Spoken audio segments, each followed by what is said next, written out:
कुम्हार माटी को रौंदकर कुछ आकृति बनाई। आकृतियों में कुछ चिरागों की आकृति थी। वो सब आपस में बात करते हुए एक चिराग बोला। कुछ चिराग आपस में बात कर रहे थे। एक चिराग बोला, मैं तो हमेशा बड़ा बनना चाहता था, सुंदर और आकर्षक घड़े जैसा बनना चाहता था, पर क्या करूं, चिराग बन गया। दूसरा वाला चिराग बोला, मैं भी सुंदर मूर्ति बनना चाहता था और किसी अमीर आदमी के घर की शोभा बढ़ाना चाहता था, पर क्या करूं, कुम्हार ने मुझे एक छोटा सा चिराग बना दिया। तीसरा वाला चिराग बोला, मुझे पैसों से प्यार है। कुम्हार मुझे गुल्लक बनाता तो हमेशा पैसों से भरा रहता, पर मेरी किस्मत में ही चिराग बनना लिखा होगा। चौथा वाला चिराग चुप था।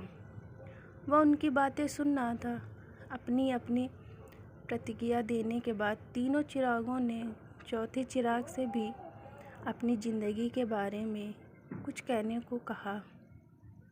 चौथे चिराग ने कहा, भाइयों, कुम्हार जब मुझे बना रहा था तो मैं बहुत खुश हो रहा था, क्योंकि वह मुझे बनाते वक्त प्रसन्न था। उसने जब मुझे बनाया तो मैं अपने जीवन के प्रति कृतज्ञ हो गया। मुझे बिखरी हुई मिट्टी से एक सुंदर चिराग बना दिया, जो अंधेरे को दूर करने का साहस रखता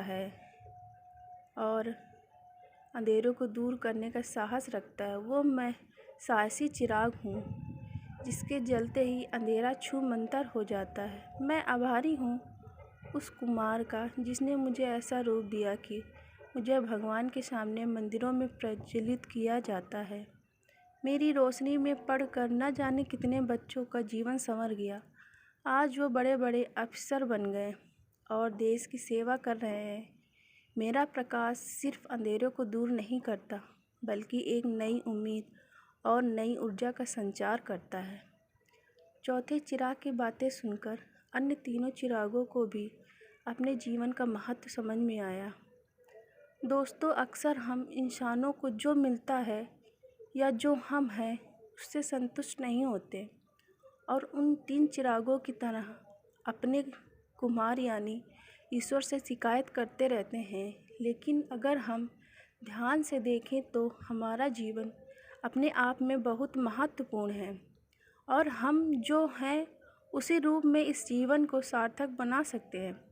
इसलिए चौथे चिराग की तरह हमें भी होना चाहिए। हमें खुश होना चाहिए। हमारे जीवन का एक विशेष महत्व होता है, हमें उसे समझना चाहिए और संतुष्ट रहना चाहिए। यदि आपको स्टोरी अच्छी लगी तो लाइक सब्सक्राइब करें। धन्यवाद।